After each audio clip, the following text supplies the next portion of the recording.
Hello friends, இது உங்கள் ராஜா job tube YouTube channel. நம்ம பெரிதும் எதிர்பார்க்கப்பட்ட குரூப் 4க்கான நோட்டிஃபிகேஷன் வெளியிடப்பட்டுள்ளது. இந்த வீடியோவில் அது குறித்து டீட்டெயிலாக பார்க்கலாம். நம்ம சேனலை ஃபஸ்ட் டைம் என்ன சப்ஸ்கிரைப் பண்ணிக்கோங்க, பக்கத்தில் பெல் பட்டனை கிளிக் பண்ணிக்கோங்க. வாங்க வீடியோக்குள்ளார போகலாம். ஒருங்கிணைந்த குடிமை பணி தேர்வு தொகுதி 4க்கான அறிவிப்பு வெளிவந்துள்ளது. இதற்கான முக்கியமான டேட்டு, போஸ்ட் நேம் இது குறித்து பார்க்கலாம். அறிக்கை நாள் பார்த்தீங்கன்னா 25/4/2025 இன்று வெளியிடப்பட்டுள்ளது. இணையவழி விண்ணப்பத்தை சமர்ப்பிக்கிற கடைசி நாள் பார்த்தீங்கன்னா 24/5/2025 கொடுத்துருக்குறாங்க. விண்ணப்பத்தை கரெக்ஷன் பண்ணுறதுக்கான டேட் பார்த்தீங்கன்னா 29/5/2025 முதல் 31/5/2025 வரையும் சொல்லியிருக்கிறாங்க. தேர்வு நடைபெறும் நாள் பார்த்தீங்கன்னா 12/7/2025 கொடுத்துருக்காங்க. பத்து எக்ஸாம் பார்த்தீங்கன்னா ஃபஸ்ட்டு ஆனுவல் பிளானில் ஜூலை 13 சொல்லியிருந்தாங்க. இப்போ ஒரு நாள் முன்கூட்டியே ஜூலை 12ஆம் தேதி நடைபெறும்னு சொல்லியிருக்கிறாங்க. அது பார்த்தீங்கன்னா பதவி விருப்பத் தேர்வு. தேர்வர்கள் இவ்வருகில் சேர்க்கப்பட்டுள்ள வனக்காப்பாளர், ஓட்டுநர் உரிமத்துடன் கூடிய வனக்காப்பாளர், வனக்காவலர் மற்றும் வனக்காவலர் பழங்குடியின இளைஞர் ஆகிய பதவிகளுக்கான தேர்வுக்கு பரிசீலிக்கப்பட வேண்டுமெனில் அவர்களது விருப்பத்தினை இணையவழி விண்ணப்பத்தில் பதிவு செய்ய வேண்டும் சொல்லியிருக்கிறாங்க. எனவே தேர்வர்கள் இணையவழி விண்ணப்பத்தில் கீழே குறிப்பிட்டுள்ளபடி பதவிகளை கவனமாக தேர்ந்தெடுக்க வேண்டும் சொல்லுகிறாங்க. மேற்குறிப்பிட்டுள்ள பதவிகளுக்கு விண்ணப்பிக்க விருப்பமில்லா தேர்வர்கள் வனக்காப்பாளர், ஓட்டுநர் உரிமையுடன் கூடிய வனக்காப்பாளர், வனக்காவலர், வனக்காவலர் பழங்குடியின இளைஞர் அல்லாத ஏனைய பதவிகள் என்ற விருப்பத்தினை தேர்வு செய்ய வேண்டும் அப்படின்னு சொல்லியிருக்கிறாங்க. அனைத்து பதவிக்கும் விண்ணப்பிக்க விருப்பமுள்ள தேர்வர்கள் இந்த பதவியும் சேர்த்து எனக்கு விருப்பம் இருக்குன்னு சொல்லிட்டு ஆப்ஷனில் கிளிக் பண்ணலாம்னு சொல்லியிருக்கிறாங்க. அடுத்து பார்த்தீங்கன்னா பதவிகள் மற்றும் காலி பணிகள் குறித்து பார்க்கலாம். கிராம நிர்வாக அலுவலர் மொத்த வேகன்சி பார்த்தீங்கன்னா 215 கொடுத்துருக்காங்க. இளநிலை உதவியாளர் 1621 கொடுத்துருக்காங்க. இளநிலை உதவியாளர் தமிழ்நாடு ஆதிதிராவிடர் வீட்டு வசதி மற்றும் மேம்பாட்டுக் கழகம் 6 போஸ்ட் கொடுத்துருக்காங்க. அதே பார்த்தீங்கன்னா தமிழ்நாடு வன தோட்ட கழகம் 5 போஸ்ட் கொடுத்துருக்காங்க. இளநிலை உதவியாளர், இளநிலை வருவாய் ஆய்வாளர் தமிழ்நாடு அமைச்சு பணி இதில் பார்த்தீங்கன்னா இளநிலை உதவியாளருக்கு 46, இளநிலை வருவாய் ஆய்வாளர் 239 கொடுத்துருக்காங்க. இளநிலை செயல் பணியாளர் தமிழ்நாடு பால் உற்பத்தியாளர் கூட்டுறவு இணையம் ஒரு வேகன்சி கொடுத்துருக்காங்க. இளநிலை உதவியாளர் மற்றும் தட்டச்சர் இதுக்கு பார்த்தீங்கன்னா தமிழ்நாடு தொழிலாளர் கல்வி நிலையம் ஒரு வேகன்சியும், சென்னை பெருநகர் மேம்பாட்டு ஆணையத்தில் ஒரு வேகன்சி கொடுத்துருக்காங்க. அடுத்து பார்த்தீங்கன்னா டைபிஸ்ட் பார்த்தீங்கன்னா தமிழ்நாடு அமைச்சு பணி அல்லது நீதி அமைச்சு பணி அல்லது பணி அல்லது சட்டமன்ற பேரவை செயலக பணின்னு சொல்லிட்டு 1099 வேகன்சி கொடுத்துருக்காங்க. தமிழ்நாடு தொழிலாளர் கல்வி நிலையத்தில் ஒரு வேகன்சி கொடுத்துருக்காங்க. அடுத்து பார்த்தீங்கன்னா ஸ்டெனோகிராஃபர் நிலை 3 தமிழ்நாடு அமைச்சு பணி அல்லது நீதி அமைச்சு பணியில் 335, தமிழ்நாடு தொழிலாளர் கல்வி நிலையத்தில் 2, தமிழ்நாடு நகர்ப்புற வாழ்விட மேம்பாட்டு வாரியத்தில் 4, சென்னை பெருநகர மேம்பாட்டு ஆணையத்தில் 10, தமிழ்நாடு மாசு கட்டுப்பாட்டு வாரியத்தில் 17 கொடுத்துருக்காங்க. நேர்முக எழுத்தர் தமிழ்நாடு மாநில தேர்தல் ஆணையம் 2, தமிழ்நாடு மாசு கட்டுப்பாட்டு தேர்தலில் பார்த்தீங்கன்னா உதவியாளர் 54, கள உதவியாளர் 19 கொடுத்துருக்காங்க. அடுத்து பார்த்தீங்கன்னா தமிழ்நாடு வன சார்நிலை பணி ஃபாரஸ்ட் டிபார்ட்மெண்ட்டில் பார்த்தீங்கன்னா வனக்காப்பாளருக்கு 62, ஓட்டுநர் உரிமத்துடன் கூடிய வனக்காப்பாளர் 35, வனக்காவலர் 71, வனக்காவலர் பழங்குடியின இளைஞர் 24 கொடுத்துருக்காங்க. அடுத்து பார்த்தீங்கன்னா தமிழ்நாடு வன தோட்டக் கழகத்தில் பார்த்தீங்கன்னா வனக்காப்பாளர் 15, வனக்காவலர் 50 கொடுத்துருக்காங்க.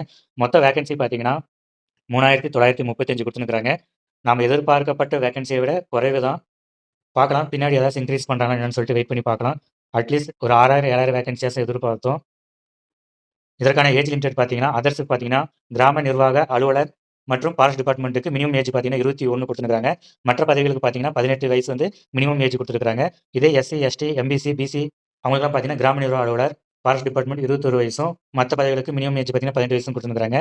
மேக்ஸிமம் ஏஜ் பார்த்தீங்கன்னா 42, ஏஜ் பார்த்தீங்கன்னா கிராம நிர்வாக அலுவலருக்கு 42, வன ஃபாரஸ்ட் டிபார்ட்மெண்ட் பார்த்தீங்கன்னா 37 கொடுத்துருக்காங்க. மற்ற போஸ்ட்டுக்கு பார்த்தீங்கன்னா பிசி, எம்பிசி அவங்களுக்கு பார்த்தீங்கன்னா 34, எஸ்சி, எஸ்டிக்கு பார்த்தீங்கன்னா 37 கொடுத்துருக்காங்க. எஜுகேஷன் குவாலிஃபிகேஷன் மற்றும் தொழில்நுட்ப தகுதி என்னன்னு சொல்லிட்டு பார்க்கலாம். கிராம நிர்வாக அலுவலர், இளநிலை உதவியாளர் பார்த்தீங்கன்னா பொதுக்கல்வி தகுதி கட்டாயம் பெற்றிருக்க வேண்டும் சொல்லியிருக்காங்க. தமிழ்நாடு ஆதிதிராவிடர் வீட்டு வசதி மற்றும் மேம்பாட்டு கழகம், தமிழ்நாடு வனத்தோட்ட கழகம் இதில் பார்த்தீங்கன்னா அசிஸ்டன்ட் பார்த்தீங்கன்னா ஜூனியர் அசிஸ்டன்ட் பார்த்தீங்கன்னா 10ஆம் வகுப்பு தேர்ச்சி குறைந்தபட்ச பொதுக்கல்வி தகுதி இருக்கணும்னு சொல்லியிருக்காங்க. தமிழ்நாடு அமைச்சு பணியில் இளநிலை வருவாய் ஆய்வாளருக்கு குறைந்தபட்ச பொதுக்கல்வி தகுதி கட்டாயம் பெற்றிருக்கணும்னு சொல்லியிருக்காங்க. தமிழ்நாடு பால் உற்பத்தியாளர் கூட்டுறவு இணையம் இந்த டிபார்ட்மெண்ட்டில் பார்த்தீங்கன்னா இளநிலை செயலர் பணியாளருக்கான எஜுகேஷன் குவாலிஃபிகேஷன் பார்த்தீங்கன்னா அங்கீகரிக்கப்பட்ட பல்கலைக்கழகம் அல்லது நிறுவனத்தில் பட்டம் பெற்றிருக்க வேண்டும். கூட்டுறவு பயிற்சியில் கட்டாயம் தேர்ச்சி பெற்றிருக்க வேண்டும். தமிழ்நாடு அரசு தொழில்நுட்ப கல்வி இயக்கத்தால் நடத்தப்பட்ட சிஓ சர்டிஃபிகேட் பெற்றிருக்குன்னு சொல்லியிருக்காங்க. இதற்கான நோட் கொடுத்துருக்காங்க. பல்கலைக்கழக மானியக்குழு அல்லது அகில இந்திய தொழில்நுட்ப கல்வி குழுமம் அல்லது தொழில்நுட்ப இயக்ககம் அல்லது அதற்கு இணையான நிறுவனத்தினால் அங்கீகரிக்கப்பட்ட கணினி அறிவியல் அல்லது கணினி பொறியியல் அல்லது கணினி பயன்பாட்டியல் அல்லது தகவல் தொழில்நுட்பியல் அல்லது மென்பொருள் பொறியியல் அல்லது கணக்கீட்டியல் அல்லது கணினி தகவல் அமைப்பில் அல்லது கணினி வடிவமைப்பில் ஆகிய பட்டம் அல்லது பட்டம் பெற்ற தேர்வர்கள் சிஓ சர்டிஃபிகேட் பெற்றிருக்க தேவையில்லைன்னு சொல்றாங்க. தமிழ்நாடு தொழிலாளர் கல்வி நிலையத்தில் இளநிலை உதவியாளர் மற்றும் தட்டச்சருக்கான குவாலிஃபிகேஷன் பார்த்தீங்கன்னா அங்கீகரிக்கப்பட்ட பல்கலைக்கழகத்தில் கட்டாயம் பட்டம் பெற்றிருக்க வேண்டும் சொல்லியிருக்காங்க. அது மட்டும் இல்லாமல் தட்டச்சில் ஆங்கிலத்தில் முதுநிலை மற்றும் தமிழில் இளநிலை அல்லது தமிழில் முதுநிலை மற்றும் ஆங்கிலத்தில் இளநிலை கட்டாயம் தேர்ச்சி பெற்றிருக்குன்னு சொல்லியிருக்காங்க. அதே மாதிரி சென்னை பெருநகர மேம்பாட்டு ஆணையத்தில் நீங்கள் அங்கீகரிக்கப்பட்ட பல்கலைக்கழகத்தில் டிகிரி முடிச்சிருக்கணும். அதே மாதிரி தகவல் தொழில்நுட்ப கல்வி இயக்கத்தால் நடத்தப்பட்ட சிஓ சர்டிஃபிகேட் பெற்றிருக்குன்னு சொல்லியிருக்காங்க. அதே மாதிரி பார்த்தீங்கன்னா டைபிஸ்ட் பார்த்தீங்கன்னா குறைந்தபட்சம் பொதுக்கல்வி தேர்வு பெற்றிருக்கணும். அது மட்டும் இல்லாமல் அரசு தொழில்நுட்ப தட்டச்சு தேர்வில் தமிழ் மற்றும் ஆங்கிலத்தில் சீனியர் முடிச்சிருக்கணும் அல்லது தமிழ் சீனியர் மற்றும் இங்கிலீஷ் ஜூனியரும் அல்லது இங்கிலீஷ் சீனியர், தமிழ் ஜூனியரும் முடிச்சிருக்கணும்னு சொல்லியிருக்காங்க.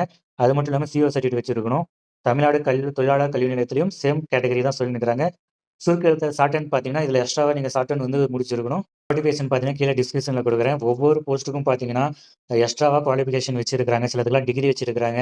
சிலதுக்கெல்லாம் டைப்பிஸ்ட், ஸ்டெனோஸ்ன்னு வச்சிருக்காங்க. இதெல்லாம் படிச்சு பார்த்துட்டு அப்ளை பண்ணுங்க. இந்த கண்டிஷன்லாம் கொஞ்சம் படிச்சு பார்த்துட்டு அப்ளை பண்ணுங்க. மிஸ்டேக் பண்ணிறாதீங்க. கரெக்ட்டா பண்ணுங்க. கூட்டுறவு பயிற்சினா எந்த மாரியான நீங்க சர்டிஃபிகேட் கோஆப்பரேட்டிவ்ல நீங்க வச்சிருக்கணும் அப்படின்றதுக்கான எக்ஸ்ப்ளனேஷன்லாம் குடுத்துருக்காங்க. ஃபாரஸ்ட் டிபார்ட்மெண்ட்ல நீங்க உங்களுக்கு வந்து பிசிக்கல் செக்கப் வந்து இருக்கு. ஆண்களுக்கு பார்த்தீங்கன்னா, பட்டியல் பழங்குடியினரை தவிர பார்த்தீங்கன்னா 163 பட்டியல் பழங்குடியினருக்கு 152 உயரம் இருக்கணும். இதே பெண்கள் மற்றும் திருநங்கைகளுக்கு பார்த்தீங்கன்னா, பட்டியல் பழங்குடியினரை தவிர பார்த்தீங்கன்னா 150 பட்டியல் பழங்குடியினருக்கு 145 சென்டிமீட்டர் உயரமும் இருக்கணும். அதே மாரி பார்த்தீங்கன்னா, உங்களுக்கு மார்பு சுற்றளவு இயல்பு நிலையில பார்த்தீங்கன்னா, ஆண்களுக்கு 79 மூச்சு உள்வாங்கிய நிலையில பார்த்தீங்கன்னா 5 எக்ஸ்பென்ஷன் ஆகணும். பெண்கள் மற்றும் திருநங்கைகளுக்கு பார்த்தீங்கன்னா, மார்பு சுற்றளவு 74 மூச்சு உள்வாங்கிய நிலையில் 5 எக்ஸ்பெண்ட் ஆகணும்னு சொல்லியிருக்காங்க. அதே மாரி பார்த்தீங்கன்னா, ஓட்டுநர் உரிமை கூடிய வனக்காப்பல பதவிக்கு தேவையான பார்வை திறன் வந்து இங்க மென்ஷன் பண்ணியிருக்காங்க. அதெல்லாம் படிச்சு பார்த்துட்டு அப்ளை பண்ணுங்க. இதற்கான எக்ஸாம் பேட்டர்ன் பார்த்தீங்கன்னா, பகுதி ஆ வந்து தமிழ் தகுதி மற்றும் மதிப்பீட்டு தேர்வு 100 கொஸ்டின் கேட்பாங்க. இதற்கான மார்க் பார்த்தீங்கன்னா 150 மார்க்கு. பகுதி ஆ வந்து பொது அறிவு 75 கொஸ்டின் கேட்பாங்க. பகுதி இ வந்து திறனறிவு மற்றும் மனக்கணக்கு நுண்ணறிவு 25 கொஸ்டின் கேட்பாங்க. இது 2ம் சேர்ந்து 150 மார்க்கு. ஓவராலா 200 கொஸ்டின் 300 மார்க்கு. 3 மணி நேரம் எக்ஸாமு. ஓஎம்ஆர் பேஸ்ல நடைபெறும்னு சொல்லியிருக்காங்க. குரூப் 4க்கான சிலபஸ் பார்த்தீங்கன்னா, யூனிட் 1ல இலக்கணம் 25 கொஸ்டின் கேட்கப்படும்னு சொல்லியிருக்காங்க. யூனிட் 2 பார்த்தீங்கன்னா, சொல்லு அகராதி 15 கொஸ்டின் கேட்கும்னு சொல்லியிருக்காங்க. யூனிட் 3 பார்த்தீங்கன்னா, எழுதும் திறன் 15 கொஸ்டின் கேட்கும்னு சொல்லியிருக்காங்க. யூனிட் 4 பார்த்தீங்கன்னா, கலை சொற்கள் இதுலருந்து 10 கொஸ்டின் வரும். யூனிட் 5 பார்த்தீங்கன்னா, வாசித்தல், புரிந்து கொள்ளுதல் திறன் இதுலருந்து 15 கொஸ்டின் வரும். யூனிட் 6 பார்த்தீங்கன்னா, எளிய மொழிபெயர்ப்பு இதுலருந்து 5 கொஸ்டின் வரும். யூனிட் 7 பார்த்தீங்கன்னா, இலக்கியம், தமிழ் அறிஞர்களும் தமிழ் தோன்றும் இதுலருந்து 15 கொஸ்டின் வரும். மொத்தம் பார்த்தீங்கன்னா, தமிழ் பார்த்தீங்கன்னா 100 கொஸ்டின். ஒவ்வொரு யூனிட்லருந்து எவ்வளோ கொஸ்டின் கேட்கப்படும்னு சொல்லிட்டு சொல்லியிருக்காங்க. பகுதி ஆ பார்த்தீங்கன்னா, பொது அறிவு. யூனிட் 1 பார்த்தீங்கன்னா, பொது அறிவியல் இதுலருந்து 5 கொஸ்டின் வரும். யூனிட் 2 பார்த்தீங்கன்னா, புவியியல் இதுலருந்து 5 கொஸ்டின் வரும். யூனிட் 3 இந்தியாவின் வரலாறு, பண்பாடு மற்றும் இந்திய தேசிய இயக்கம் இதிலிருந்து 10 கொஸ்டின் வரும். யூனிட் 4 பார்த்தீங்கன்னா, இந்திய ஆட்சியியல் இதிலிருந்து 15 கொஸ்டின் வரும். யூனிட் 5 பார்த்தீங்கன்னா, இந்திய பொருளாதாரம் மற்றும் தமிழ்நாட்டின் வளர்ச்சி நிர்வாகம் மொத்தம் பார்த்தீங்கன்னா 20 கொஸ்டின் வரும். யூனிட் 6 பார்த்தீங்கன்னா, தமிழ்நாட்டின் வரலாறு, பண்பாடு, மரபு மற்றும் சமூக அறிவியல் இயக்கங்கள் இதிலிருந்து 20 கொஸ்டின் வரும். மொத்தம் பார்த்தீங்கன்னா 75 கொஸ்டின் வரும். அடுத்தது பார்த்தீங்கன்னா, பகுதி இ திறனறிவு, மனக்கணக்கு நுண்ணறிவுன்னு சொல்லி குடுத்துருக்காங்க. இதில பார்த்தீங்கன்னா, யூனிட் 1ல திறனறிவு 15 கேள்விகள் கேட்கப்படும்னு சொல்லியிருக்காங்க. யூனிட் 2ல பார்த்தீங்கன்னா, காரணவியல் 10 கொஸ்டின் கேட்கப்படும்னு சொல்லியிருக்காங்க. மொத்தம் இதிலிருந்து 25 கொஸ்டின் கேட்பாங்க. ஓவராலா பார்த்தீங்கன்னா 200 கொஸ்டின் கேட்பாங்க. மொத்தம் 300 மார்க் வரும்.